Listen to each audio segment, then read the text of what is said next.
Hello! In this video lecture, we'll be discussing the ancient Sumerian religions. So let's talk about geography first. Sumer is in southern Mesopotamia, right around here. Mesopotamia, as I had mentioned previously, emerged as one of the first civilizations on Earth around 4000 BCE. And around this time, you see several different civilizations emerging. We have Mesopotamia, which really is one of the most important ones. We saw civilizations emerging in China, India, Peru, and Egypt. So these first five civilizations created in certain aspects the basic ideas of what civilization is. Scholars believe that the very first city in the world was the Sumerian city of Eridu, which is right here.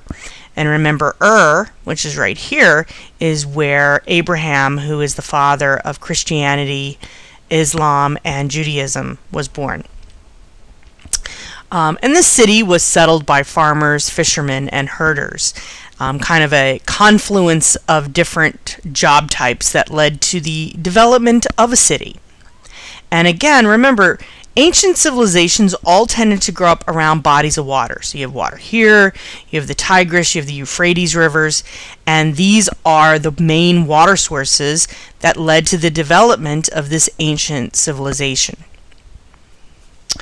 So why do we know so much about Sumerians? And it's essentially the same reason we know so much about the Egyptians, because they developed a form of writing. The Sumerians called their writing cuneiform, and it emerged around 3000 BCE, and this form of writing is how we know much of their society. This is a very rough idea of how their alphabet worked, because mostly they use symbols, not so much letters to spell things out. Our modern alphabet is actually based on the Phoenician model. So the Sumerians were using their writing as a way to keep track of trade. You know, if I'm trading with a neighboring city and I am trading them corn for rice, and there is not enough to balance out, and I owe them a few hundred pounds of rice, somebody needs to keep track of it. So these are the kinds of elements that were being used in the beginning. And then eventually writing gets to be used for other things, specifically writing down what is going on. You know, who are the gods? Who's in charge? What are the political situations? What are the wars? Sumer was a polytheistic society, and polytheism is the belief in many gods. Each city-state had its own god, its own temples, and its own priest kings. And at the height of the Sumerian civilization, there were an estimated 3,600 gods and goddesses. And here's just a few of the statuary of the gods and goddesses. The Sumerians believed that humans were created by the gods out of clay and were put on earth to serve and take care of the gods. Sumerian temples became the centralized part of a town. And basically, and we go back to the idea of sacrifice here, is if the gods aren't happy, they become cranky and they take it out on human beings. So the Sumerians believed that to keep the gods happy, they must sacrifice or give gifts to the gods. And these sacrifices ranged from all kinds of food, grains, vegetables, to live animals and other goods. The gifts were taken to the temple, which is called the ziggurat, and given to the priests. So a lot of times what you would end up having is there would be food stored down in the bottom massive piece of this, and then donations or sacrifices were brought up to the top, because remember, you know, you have to go up to get to the gods. And there you see a smaller representation of the steps and taking the sacrifices up. So they believed that the priests could speak to the gods and offer them the gifts of the people. The ziggurat became the center of town, not just because of the religious piece of it up here, but also because it was where the food was stored.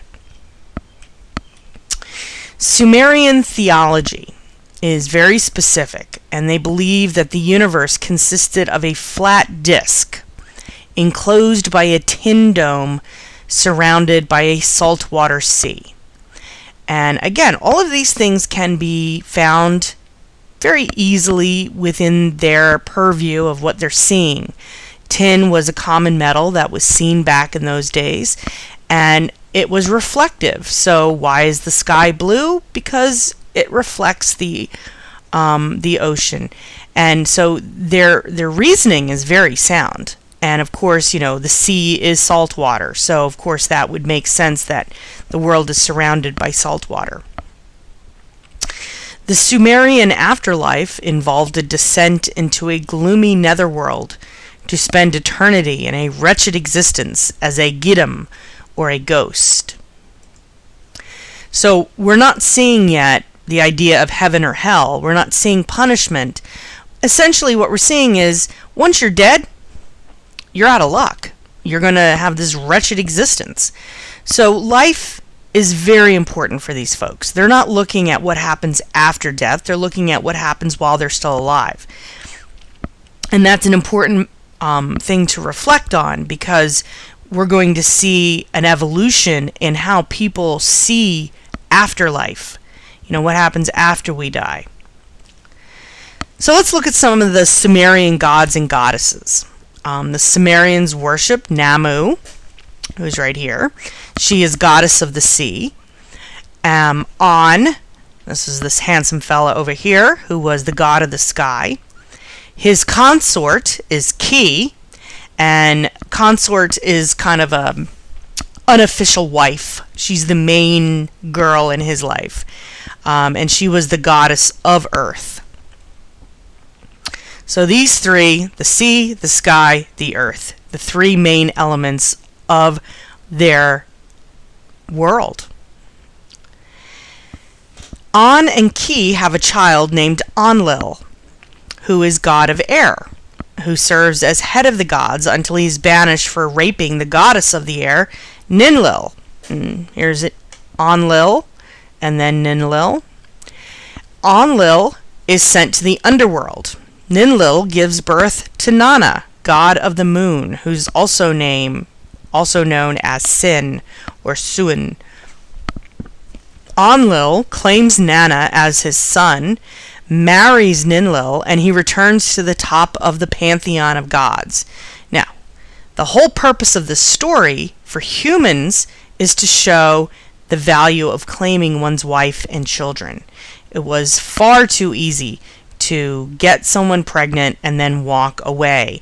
So this major story, this mythology, shows men that they need to be responsible and accept their children and marry their wives and all of those good things. Then we have Enki, who is worshipped in Eridu. And remember, Eridu was the very first city on earth. Enki is the god of beneficence. He is the ruler of the freshwater depths beneath the earth and represents male fertility and all knowledge. And if you see this picture of him over here, he's got a fish on his head. And it may be a little silly nowadays, but for him, this is a great thing because it represents that life is in the oceans and that this is where the world came from, is the oceans. So, this is 5,000, 6,000 years ago these folks were living, and they had a fairly good idea of basic science that we understand today.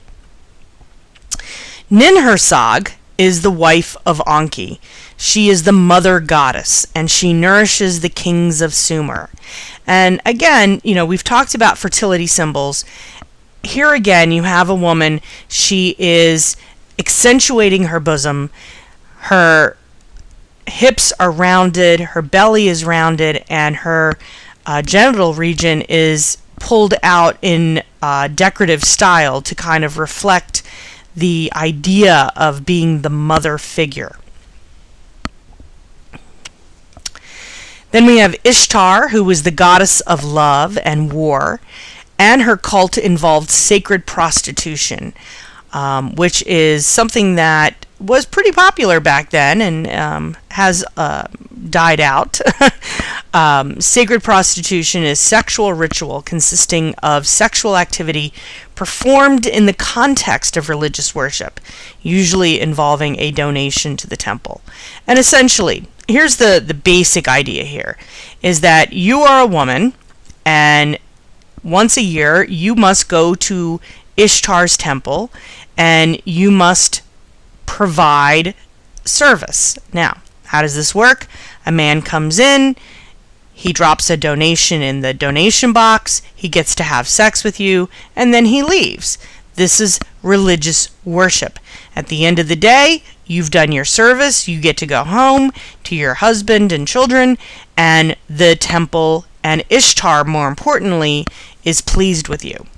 So, this concept, of course, does not really represent in any modern day religion, but we as religious people will go to church and do a cleanup. In springtime, we go out and we plant shrubs and trees at the church.